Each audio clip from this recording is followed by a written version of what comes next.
아, 네. 수학 성적이 모두 다? 1입니다. 근데 다들 더 놀라실 이야기가요. 이 학생 같은 경우는 선행을 정말 안 한 케이스거든요. 사실 정확히 말하면 선행을 못했다고 봐야 되죠.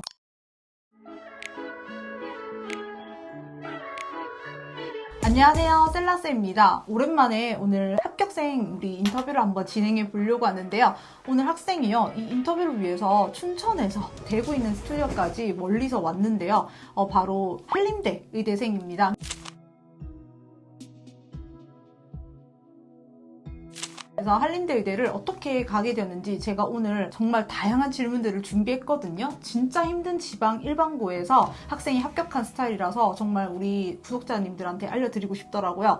일단 먼저 자기소개부터 한번 들어볼까요? 안녕하세요. 경북 포항 오천고등학교에서 졸업한 학생입니다. 현재 한림대학교에 재학 중이고요. 제가 어떻게 지방 일반고에서 삼용위까지 왔는지 그 이야기를 솔직히 들려드리도록 하겠습니다. 정말 한림대 의대 너무 인기 많죠. 네, 아마 갈수록 또 경쟁률이 높아지고 있는데 내신 그리고 수능 대비 그리고 MMI까지 다 뚫었는지 제가 오늘 한번 정말 날카로운 질문도 한번 해보겠습니다.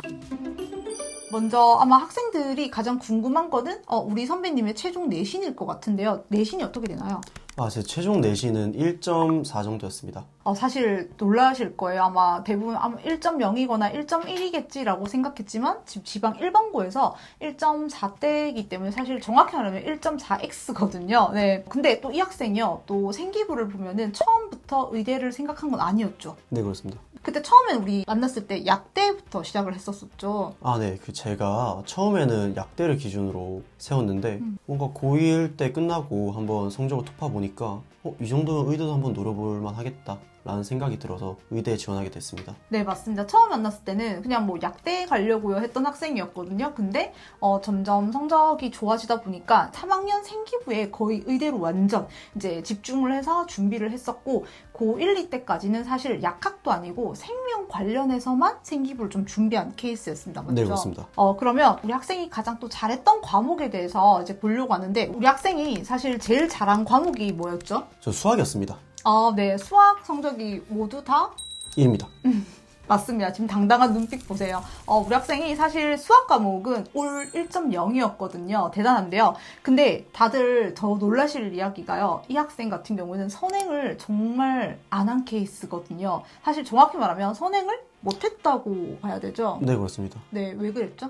저희 지역이 학군지가 아니다 보니 선행을 할 수 있는 여건, 가령 학원 같은 게 없어서 선행을 하지 못했습니다. 맞습니다. 제가 또 우리 학생을 보러 한 번씩 갈 때마다 늘 느꼈지만 정말 스터디 카페도 진짜 몇 개 없는 지역이다 보니까 학원은커녕 이런 것들을 정말 누리기가 힘들었거든요. 그래서 저는 이걸 꼭 물어보고 싶더라고요. 어떻게 수학을 좀 준비했는지. 보통 사실 수학 과목은 무조건 필수 선행 과목으로 저 또한 사실 약간은 좀 하고 들어가자라고 말을 하는 주인데 어떤 식으로 좀 준비했는지, 언제부터 고등 수학을 좀 준비했는지 그것도 좀 알려주시면 좋을 것 같아요. 제가 본격적으로 고등 선행을 하기 시작한 건 중3 겨울방학 때였습니다. 중3 그러면 맞아요. 겨울방학 때부터 본격적으로 수학 선행을 들어가신 거네요? 네. 그러면 바로 근데 고등 수학을 하기는 좀 힘들지 않나요? 그랬습니다. 그래서 제가 어떤 식으로 했냐면 고등 수학 들어가기 전에 중학 개념을 어느 정도 한번 토파볼 필요가 있다라는 생각을 했습니다. 그래서 도형 그리고 이차함수 같은 부분을 조금 쉬운 문제집보다는 어려운 문제집으로 다시 공부하는 시간을 가졌던 것 같습니다. 그때가 정말 좋았다고 느낀 게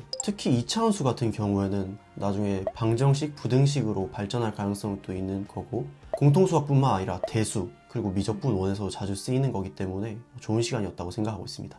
정말 이거 진짜 맞는데요. 사실 저도 많이 강연이나 또 컨설팅에서 늘 얘기하는 게 우리 학생들 물론 고등학교 선행 너무 중요한데요. 일단 중학교 개념이 정말 중요합니다. 그 중에서도 도형이나 이차함수 같은 것들 또 이제 인수분해 이런 것도 기본적으로 돼야지 사실은 수원 수투 넘어갔을 때 바로 또 할 수 있는 거거든요. 그래서 이런 부분을 좀 확실하게 개념을 정말 정확하게 좀 정리를 해 두시고 그리고 나서 공통수학 원투 들어가셔도 충분히 따라잡을 수 있거든요. 그러면 이제 보통 우리 학생 같은 경우 사실 혼자 공부하는 시간이 정말 많았을 것 같아요. 사교육보다는. 그러면 혼자 공부할 때 좀 좋은 수학 문제집 같은 거 있나요? 개념 문제집 같은 경우에는 저는 아름다운 셈의 수학의 셈을 추천드리고요. 그 다음 뭔가 유형서는 마플 시너지 좋다고 생각합니다. 그리고 그 중에서 특히 센을 되게 고평가하는데요. 센이 문제량이 진짜 많기 때문에 그걸 혼자 고민해보면서 조금 생각하는 힘을 기를 수 있지 않나. 문제를 많이 풀면 같은 유형을 조금 더 최적화된 방법 방식으로 접근할 수 있기 때문에 많은 문제를 풀기엔 쌩이 진짜 중요하다고 생각합니다. 근데 이 학생 말을 제가 조금 정리해보면 사실 이제 학생이 사교육을 하면 거의 인강밖에 들을 게 없었고 그 당시 아마 제가 EBS 인강을 많이 들었던 걸로 알고 있어요. 그래서 인강 외에는 대부분을 문제풀이에 정말 좀 시간을 많이 썼어요. 근데 그 문제풀이를 정말 했던 것도 계속해서 반복적으로 풀다 보면은 이제 생각하는 힘이 되게 길어집니다. 그리고 반복적으로 유형을 풀다 보면은 이제는 이게 머릿속에서 어느 정도 계산이 좀 되는 부분들이 있어지죠. 그래서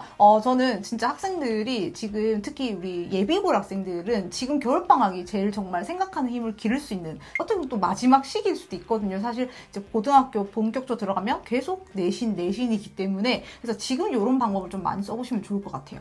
근데 방금은 저희가 좀 되게 잘한 과목 수학에 대해서 얘기를 했지만 사실 이 학생한테 또 정말 힘든 과목도 있었죠. 그렇죠. 바로 그 과목이 물리였습니다. 네, 물리가 3등급이 나왔습니다. 네, 그때 저희가 또 난리가 났었죠. 물론 이거 말고도 2등급도 몇 개 있긴 한데 이제 물리가 3까지 떨어질 거라고는 정말 생각을 못했었거든요. 네, 그래서 이 물리 3등급을 우리가 만회하기 위해서 세특에 정말 모든 영혼을 갈아 넣었었죠. 물리 세특 내용을 한번 다시 조금 알려주시면 좋을 것 같은데 그때 어떤 거를 탐구했었나요? 네, 저는 물리 단원에서 전기 포텐셜 관련 단어를 공부하면서 사람 몸에서 이 전기 포텐셜이 어떻게 쓰일 수 있을까? 생원 때 했던 막전 일을 전기 포텐셜로 설명할 수 있지 않을까? 라는 기준으로 생각을 해봐서 어느 정도 찾아보니까 네른스트 방정식이라는 게 나왔습니다. 그래서 그 방정식을 토대로 MRI 그리고 텐스 같은 의료기기에 적용하는 것까지 활용을 했습니다. 이 내용이 조금 아마 어려우실 수 있는데 사실 막전이라고 하는 게 생체 전기 신호를 말하는 거잖아요. 맞죠? 그래서 네. 이제 그 물리에서 전기, 전자기 같은 관련된 걸 배우면서 인체 몸에도 전기가 어떻게 일어나는지 이 현상을 조금 이제 생명이랑 이제 물리를 이제 융합세특으로 좀 이어서 연결해서 한번 이제 확장해 본 거죠. 그래서 이 학생 같은 경우 사실 물리 수업 개념에서 출발해서 인체 전기 현상에 이제 조금 확장되었고 그걸 나중에 의료기기나 실제 이제 좀 치료하는 원리까지 이제 확장해서 물리 안에서 최대한 진로 역량을 드러내고 그리고 내신 점수를 최대한 좀 만회하려고 많이 노력한 케이스였는데 그게 오히려 좀 잘 풀렸었죠. 네, 그렇습니다. 그래서 제가 하고 싶은 말은 이런 세특을 하면 된다 이게 아니라 그럼 등급이 이제 다 우리가 원하는 대로 1.0이 안 나올 수 있잖아요. 전혀 그런 거에 우리가 너무 쫄지 마시고 바로 이제 세특이나 이런 부분에서 충분히 다른 주제 탐구를 하면은 연결할 수 있으니까요. 그래서 그런 것들을 조금 우리가 한번 해보면 좋을 것 같습니다.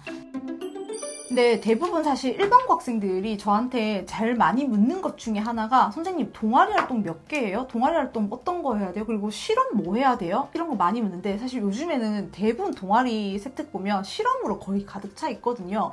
근데 이 학생 동아리 내용은 3년 내내 실험이 없습니다. 왜 그렇죠? 저희가 아무래도 지방 일반고다 보니 실험할 수 있는 여건이 잘 안 됐습니다. 근데 제가 정말 다양한 지방의 일반고 학생들을 만나보잖아요. 근데 실험을 정말 1년에 한 번 또는 2번 하는 곳 진짜 흔하게 많고요. 한 번도 귀한 학교 많아요. 근데 이 학교는 진짜 그 한 번도 거의 없는 학교라서 실험이 없다 보니까 억지로 실험을 만들어서 뭐 할 수도 없고 이 학생은 동아리 활동을 실험 말고 그냥 개인 탐구, 개인이 그냥 주제를 정해서 탐구를 했는데 어떤 것들 좀 하셨죠? 아무래도 실험이 안 되다 보니까 어떤 개념을 실생활에 연관시킬 수 없을까라는 그런 사례를 찾아보게 됐습니다. 거기서 발견한 게 국어 모의고사에서 발견한 건데요. 반추위 미생물이 사람이 소화하지 못하는 셀룰로스를 분해할 수 있다는 게 핵심이었습니다. 그 사실을 토대로 이 반추위 미생물에 대해서 조금 더 찾아보니까 이게 플라스틱, 거기서 특히 페트 분해를 할 수 있다는 사실을 알게 되었고 그게 왜 그렇지 해서 찾아보니까 페트와 소가 먹는 큐틴의 분자 구조가 같아서 그렇다 라는 소정의 결론까지 이룰 수 있었습니다. 보시면은 사실 첫 주제는 국어 모의고사 지문에서 이제 시작을 해서 학생이 탐구를 들어갔죠. 근데 이 탐구 과정을 보시면 이전에 저희 합격생 그 이제 인터뷰에서 동일한데 이 학생도 꼬꼬무 스타일이죠. 꼬리를 계속해서 물고 물면서 왜 그렇지? 왜 그렇지? 이렇게 이제 탐구를 한 거죠. 사실 이 한 탐구로 500자 채우려면 충분히 채우고도 남거든요. 총체적으로 좀 보면은 사실은 딱 의학에 딱 속해 있다기보다는 생명 계열 위주로 개별 탐구를 했는데 이런 탐구들만 다 가득 차 있죠, 우리 학생이. 근데 네. 의대에 사실 몇 과나 하셨죠? 저 4개 붙었습니다. 4개 다 게다가 학종이었습니다. 근데 학종으로 충분히 이렇게 실험이 없어도 가능하다는 거. 너무 실험 없어서 저 의대 못 가는 거 아니에요? 약대 못 가는 거 아니에요? 이런 질문 정말 많이 받아서 제가 요거는 꼭 한번 얘기해보고 싶더라고요. 그리고 이제 한림대에 또 우리 면접의 꽃, 바로 MMI가 있는데요. 이 MMI가 굉장히 또 이제 의대 준비하는 학생들한테는 정말 부담이고 또 되게 난이도가 높은 면접이라서 학생들이 많이 걱정이 많은데요. 근데 우리 학생은 사실 수학학원도 없다고 했잖아요. 뭐 MMI 면접할 학원은 당연히 없었죠. 네, 그래서 그때도 혼자서 또 이제 이걸 면접을 준비를 했어야 됐는데 이 당시에 어떻게 준비했는지 좀 혹시. 저는 한림대학교 의과대학 홈페이지에 보면 기출문제들이 나와 있거든요. 그 기출문제를 분석하면서 면접을 대비했던 것 같습니다. 그리고 대비했던 거의 결론을 제가 말씀드리자면 어쨌든 MMI라는 건 답이 어느 정도 정해져 있는 거기 때문에 키워드 위주로 하면 좋겠습니다. 그리고 가장 중요한 거, 공감이라는 키워드를 모든 답변에 넣으셔야 된다. 저는 이렇게 말씀드리겠습니다. 맞습니다. 사실 이제 의사라는 직업에 있어서 가장 또 중요한 것 중에 하나가 공감이잖아요. 환자를 정말 공감할 줄 알아야지 올바른 진단이 나오니까. 근데 그런 것들을 조금 고려해서 답변을 하시는 게 좀 좋은데, 뭐 예를 들면은 보통 한림대 같은 경우는 질문이 보면은 모의 영역, 상황 영역, 뭐 이런 식으로 영역별로 질문이 있죠. 근데 그런 질문을 할 때 뭐 A, B, C 이런 식으로 A는 이렇고 B는 이렇다. 근데 당신은 C면 어떻게 대응하겠느냐? 뭐 이런 질문이 정말 많잖아요. 맞습니다. 그럴 때 A는 이럴 것이다. 공감을 하는 모습을 보여주고 B는 이럴 것이다. 그런데 나는 이렇게 하겠다 해서 공감을 하고 있다라는 것들을 답변에 조금 녹여내면 좋겠다. 이 네. 말씀이신 거죠? 정확하십니다. 네.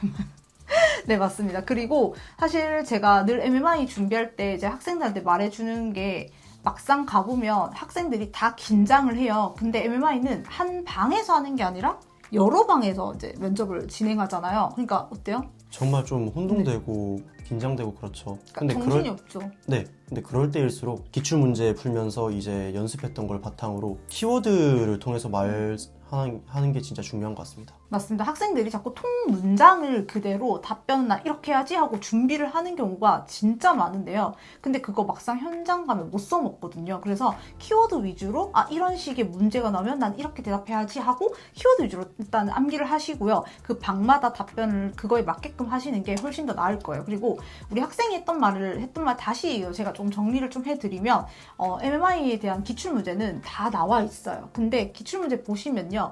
이게 조금씩 약간 내용이 세부적인 건 달라도 결국에는 큰 틀은 똑같아요. 다. 그래서 모범 답안들을 한번 살펴보시고 그 모범 답안 위주로 조금 키워드 정리하시면 훨씬 더 좋겠죠?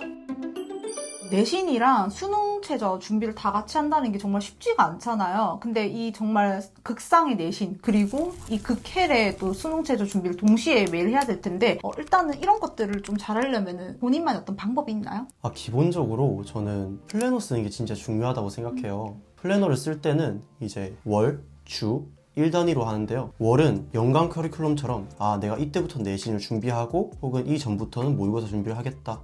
이 정도를 세우는 걸 권장드리고요. 주 계획 같은 경우에는 이날에는 이걸 해야지. 가령 월요일에는 국어를 하고 수학을 하고 해야지. 그런 식으로 하시고 그 다음 1단위는 오늘 내가 공부를 마친 그날에 내일 계획을 세우는 겁니다. 그런 식으로 플래너를 쓰시면 아마 확실히 체계가 잡힌 느낌이 드실 거예요. 그리고 내신 어떻게 하는지에 대해서 말씀드리자면 저는 한 달 전부터 내신을 준비했습니다. 그 한 달의 과정을 말씀드리자면 2주 정도는 제가 1회독 하는 거 그걸 목표로 했습니다. 그리고 나서 남은 2주 동안 뭐 하느냐? 가장 중요한 거 문제풀이 진짜 많이 합니다. 아무래도 내신 시험 특성상 한정된 시험 범위 내에서 똑같은 시험을 풀기 때문에 아는 문제를 빨리 푸는 게 중요하다고 생각해서 문제풀이를 많이 했습니다. 그리고 또 한 가지 중요한 거 기출 분석입니다. 학교의 전년도 기출을 분석하면 내가 어떻게 공부해야 될지 기조를 잡을 수 있습니다. 여기서 꿀팁인데요. 기출을 분석할 때 콘다 같은 앱으로 찍어 보시면 이게 언제 기출인지 어디서 나왔는지 알 수 있거든요. 그거를 한번 정리해보면 아 여기서 내겠구나, 이 모의고사는 풀어봐야겠다 라는 식으로 기준을 잡을 수 있겠죠. 실제로 제가 확통할 때 그 전년도 시험지를 분석해보니까 수특에서 되게 많이 내신 거예요. 그래서 수특을 다 풀고 들어갔더니 서술형의 마지막 세 문제가 다 수특 문제여서 굉장히 좋은 성적을 받았던 기억이 있습니다. 정말 우리 학생이 지금 숨도 안 쉬고 엄청난 지금 꿀팁들을 많이 이제 줬는데요. 일단 제가 늘 말하죠. 플래너 무조건 써야 된다고요. 근데 학생들이 그래도 여전히 많은 학생들이 선생님 그거 뭐 쓴다고 성적 올라가요? 뭐 그거 써도 저는 안 올라가던데요? 이렇게 말하는데 사실 그렇게 많은 학생들이 보통 성적 다 안 좋습니다. 제가 만난 모든 이제 잘하는 상위권 제자들은요. 다 플래너를 알아서 쓰고 있습니다. 그래서 꼭 자기가 무조건 공부하는 것들은 다 기록이 되어 있어야 되고요. 그리고 언제 다시 봐도 내가 알 수 있게끔 정말 자세하게 기록을 해야 됩니다. 그냥 단순히 수학, 영어 이렇게 쓰면 안 되고 수학도 어떤 문제집 몇 페이지에서 채점, 오답 풀이 이런 식으로 정말 좀 디테일하게 쓰시는 게 좋고요. 그리고 이제 아까 전 정말 좋은 꿀팁이었는데 선배의 꿀팁 중에 하나가 판다 이용해서 이 선생님은 대체적으로 이런 부교재에서 좀 많이 내시네? 이런 것들을 조금 영리하죠. 그래서 이런 방법 좀 잘 알고 계시면 좋을 것 같고요. 그리고 추가적으로 말씀드릴 게 있는데 기출문제 같은 경우에는 가져온 경우가 두 가지 정도 있거든요. 첫 번째는 이제 선배를 통해서 혹은 학원을 통해서 하는 거. 근데 이거는 안 될 가능성이 있으니까 족보닷컴을 이용해서 기출을 구하시면 아마 쉽게 구하실 수 있을 겁니다. 맞아요. 족보닷컴을 꼭 우리가 이제 활용하면 좋은 게 이제 무료로 또 시험 기출 문제를 좀 볼 수 있잖아요. 그래서 그런 것들 좀 활용해 보시면 좋을 것 같아요. 이제 이 학생 같은 경우에는 이제 아무래도 학원이 없으니까 이제 학원 선생님한테 구할 수가 없어서 사실 학원 다니면 보통 학원을 다 주는데 이제 없다 보니까 이제 몸소 다 겪었던 지금 꿀팁들을 알려드리고 있어요. 수능 최저를 또 어떻게 준비했는지도 알고 싶은데요. 수능 최저는 본격적으로 언제부터 좀 준비를 들어갔어요?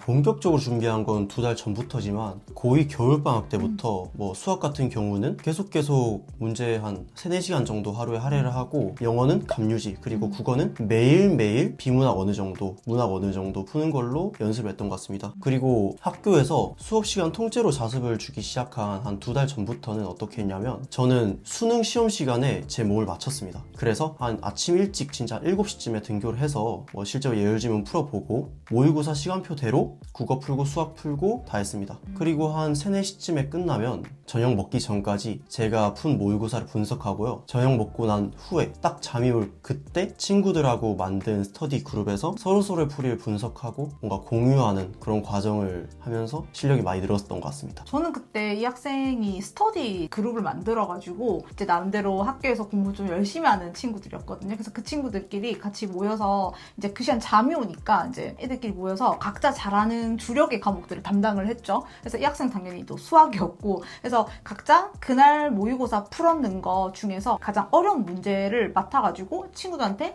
설명을 하는 거였는데 저는 진짜 이게 이 학생이 수능 최저 맞추는 끝까지 원동력? 좀 힘이 많이 되었다고 저는 생각했거든요. 왜냐면 아무래도 내가 아는 거를 설명할 때가 진짜 머리에 딱 남거든요. 그리고 이제 그런 식으로 또 잠을 이겨내면서 또 친구들 으쌰으쌰 하는 것 이런 것들 정말 일반고에서 진짜 좋은 꿀팁인 것 같아요. 네, 오늘 정말 학생이 진짜 많은 꿀팁들을 알려줬는데요. 올해 마지막 9등급제 또 이제 입시가 이제 끝나는 학년도다 보니까 특히 메디컬 지원하는 학생들이 정말 많은데 근데 학생들이 제가 또 지역에 가서 만나보면 많이 불안해하고 또 걱정이 많더라고요. 그래서 그런 학생들한테 좀 도움이 되는 어떤 마지막 한마디 있을까요? 제 고3 때를 기준으로 생각하면 어떤 말로도 뭔가 안도될 만한 말을 할 수 없을 것 같습니다. 그냥 3년 동안 열심히 공부했던 자신을 믿으세요. 제가 드릴 말씀은 그거밖에 없는 것 같습니다. 화이팅! 아마 이제 다들 불안하잖아요. 근데 사실 믿을 거는 나밖에 없는 것 같아요. 나 스스로를 정말 잘 믿고 끝까지 내가 할 수 있다. 정말 이것만 믿고 노력하시면은 충분히 될 수 있거든요. 사실 저희도 진짜 힘들어했었는데 끝까지 펜을 놓지 않고 의대 하나만 됐으면 좋겠다. 쌤 진짜 하나만 돼서 좋겠다라고 하는 마음으로 끝까지 본인을 믿고 했던 케이스였는데 근데 학종으로 뭐 4개나 다 붙었으니까요. 그리고 진짜 다들 안 된다고 했었어요. 담임 선생님 선생님도 우리 학교에서 의대 정말 쉽지 않다라고 이제 늘 그런 말을 듣고 살았기 때문에 더 불안해했었을 건데 끝까지 본인을 믿고 가니까 되더라고요. 오늘 일단은 제가 최대한 많은 꿀팁을 알려드리기 위해서 우리 학생을 정말 멀리서 제가 섭외를 했는데요. 오늘 만약 영상이 도움이 되셨다면 따뜻한 댓글 그리고 좋아요, 구독 부탁드리겠습니다. 우리 학생도 같이 보는 댓글이기 때문에 다들 아시죠? 사랑과 애정이 가득한 댓글로 좀 남겨주시면 감사하겠습니다. 네, 오늘 영상도 봐주셔서 감사합니다. 고맙습니다.